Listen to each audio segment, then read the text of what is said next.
No tšau, kuidas läheb? Mina jälle siin ja täna räägime natukene kaameratehnikast.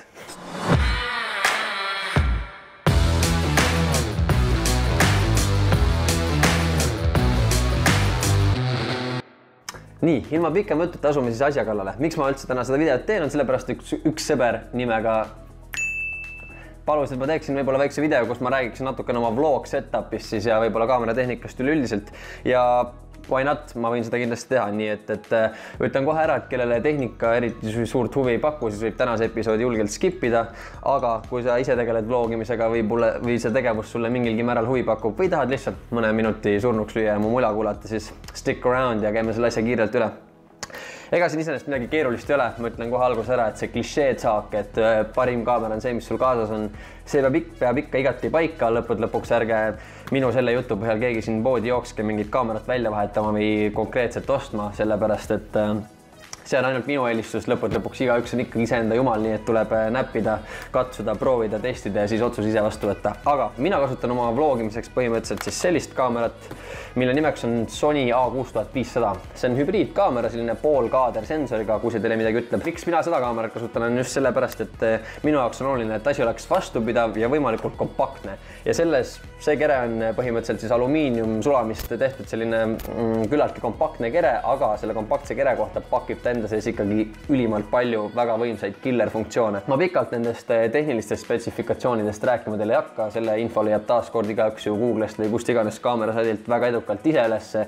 Küll aga mainin ära mõned killer feature'id, mis minu jaoks on üliolulised. Esiteks, üks asi, ilma milleta ma kindlasti hakkama ei saa, ma varem arvasin, et mul ei ole seda vaja, aga kui sa ükskord seda proovid, siis sa ei saa enam ilma hakkama, on 120 kaadrit sekundis aegluubis filmimine. See tähendab seda, et kui ma filmin materjali üles 120 FPS seadistuses nii-öelda, siis ma saan järeltöötluses selle 5-kordselt maha aeglustada ja kui te olete mu vlogides näinud vahepeal neid smuuti magusaid, mõnusaid, siukseid sujuvaid aegluubis kaadreid, siis need on just tänu sellele saavutatud. Eriti siin viimasel ajal, kui ma olin Islandil, siis seal oli eriti head mõned segmendid olid vlogides mul sees, kus me jalutasime seal kuskil mägedes või koskedest kukkus vesi alla, siis sa saad selle hästi aegluubist nii-öelda vaateni tuua ja see on minu arust nii mõnus. Teine asi, ta on hästi selline, minu jaoks on tähtis, et kaamera oleks vastupidav, sellepärast et mind teades ja kes seda vlogi siin regulaarselt jälgib, teab, et mul need asjad küll kukuvad, ununevad, küll varastatakse ja nii edasi ära.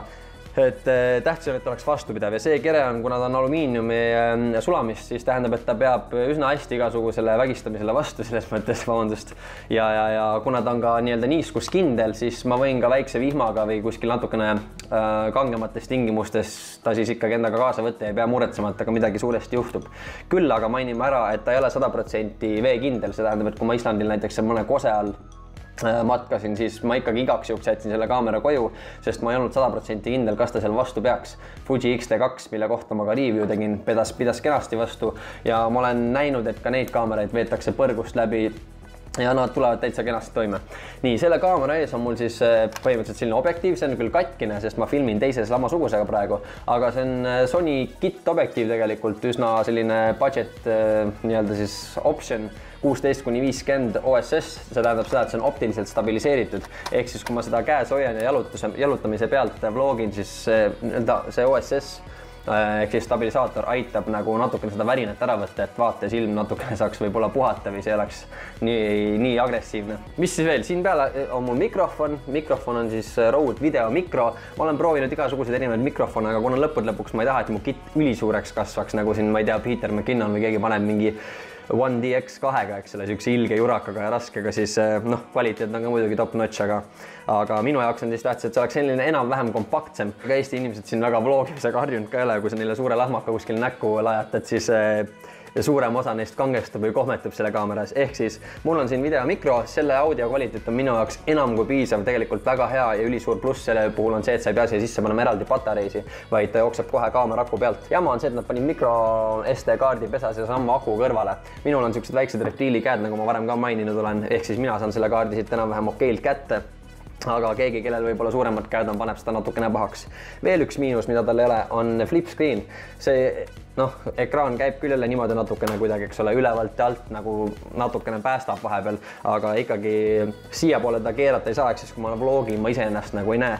Ma ei räägi nüüd siin mingist klienditööst või millestki siuksest, et siis tuleb võib-olla siis sa oled kaamera taga ja näed, üldiselt saad seadeid kõik ise sättida ja näed, mis toimub, aga vlogides sa pead enam-vähem selle kaameraga arvestama, et sul tuleb nagu arvestada sellega, et vahepeal võib sul seal kas mingid highlightsid või varjualad võivad nagu kas siis üle põleda või olla süsimustad, et sa ju täpselt ei tea, milline see valgustus välja näeb või kas sa oled fookuses või mitte. Mis veel? Mulle meeldib, et selle kaamera on wifi sees, tähendab, kui ma olen kuskil, ma ei tea, seiklemas, siis vahepeal tahad võib-olla ülikiirelt Insta Story'sse mingi kiire pildi üles laadida, eks ole, ilma võib-olla suurema töötluseta, siis sa saad wifi'ga saata selle kaamera seest otse, see genereerib ise wifi võrgu telefoni endale pildi ja selle edukalt kuskile Story'sse või Instagrami üles panna, mis tähendab, et sa oled teistest juba hulka maad ees võib-olla. Sensori peal on stabilisaator, see tähendab seda, et kui ma panen siia ette võib-olla ka mingi Canoni või suvalise teise objektiivi, siis teoorias ta ikkagi aitab mul kaadreid küllaltki sujuvalt stabiliseerida, kuna ma filmin suurema osa ajast vlogidest ikkagi kaamerat käes hoides, siis on tähtis, et see kaadrid oleks enam-vähem sujuvad.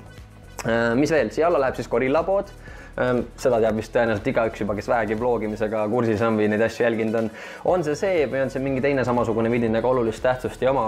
Selle eesmärk on siis see, et kui ma selle siia alla lajatan, siis ma saan ta kuskil kohe peal, te näete mul neid kaadreid, kus ma jalutan ära või jalutan kaamera suunas, siis mul ei ole alati kaamerat kuskile peale panna. Ma saan panna need 3 jalga püsti, põmm, ja täitsa edukalt ta siin seisabki. Sa saad selle pöörata näiteks teistpidi, hoida siit jalast kinni ja kui sa vahepeal näed näiteks neid kaadreid, vaata nagu mul seal, panen siia kuskile mõne kaadri sisse ka, siis te näete, et siuksed madalad võib-olla vee lähedalt või jalgade lähedalt võetud kaadrid põhimõtteliselt keerad teistpidi, hoiad siit otsast kinni ja saad mööda maad ka joosta.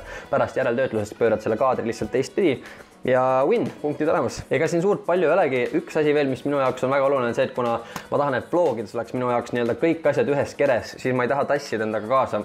Tavaliselt see ikkagi nii juhtub, ma tassin mitut kaamerat kaasa vahepeal, aga üldiselt on mul kaasas ikkagi ainult üks kaamera, mis tähendab, sa peab saama hakkama nii video kui fotomaterjalidega ja mulle meeldib, et see kaamera on ka fotovaldkonnas väga võimekas ja paljud kiruvad küll seda menüüsüsteemi, aga tegelikult, kui sa sellega ära harjud ja seda tundma õpid, siis siin on nii palju eraldi siis customizable, kuidas see on siis seadistatavaid nuppe, et kui sa selle enda käe järgi paika paned, siis minul tuleb väga harva ette neid juhtumeid, kus ma pean siin menüüs tegelikult surfama ja otsima mingit konkreetset seadet. Enamus on pandud mul kõik kas nii-öelda custom nuppude alla või siis kiirmenüüsse. See on minu arust suureks abiks. Kui ma võib-olla mingit klienditööd või makstud üritust teen, siis ma võib-olla sätin kaamera režiimi natukene ringi, aga siis on mul selle jaoks ka aega, kuna vlogimine on väga run and gun, siis põhimõtteliselt ma ei saa kellelegi öelda stopp, teeme selle uuesti, kuigi seda tuleb vahel ette, aga üldiselt seda ei juhtu, siis on hea, kui ma saan käigu pealt kohe seadet paika kiirelt ja põhimõtteliselt nii, et keegi ei märkagi, on mul need kaadrid enam-vähem võetud. Ja ma arvan, sellega ongi nagu enam-vähem show, kui teil jäi veel küsimusi õhku, siis tulistage kommentaaridesse, kui need on lihtsamad, siis ma meeleldi vastan nendele seal. Kui see on midagi sisukamat, keerulisemat, siis ma teen selle kohta kindlasti uue video, ei ole mingit probleemi. Aga veel kord tagasi tulles selle jutu juurde, mis ma alguses ütlesin, see on kõigest minu valik, see toimib minu jaoks ja mis iganes kaamera sul taskus on, see on tõenäoliselt kõige parem kaamera, sellepärast, et näiteks kui ma käisin hiljuti Balil, te võite vaadata tagasi mu vlogides seal mõndasi videosi, siis 3. päeval jäin ma ühest kaamerast ilma, see läks ühe taksojuhiga mul jalutama ja ma filmisin terve ülejäänud reisi üles mobiiltelefonidega ehk siis Samsung Galaxy S5-ga ja sõbra S7-ga niimoodi kahe peale ja ütleme nii, et see oli enam kui piisav, et jutt ära rääkida.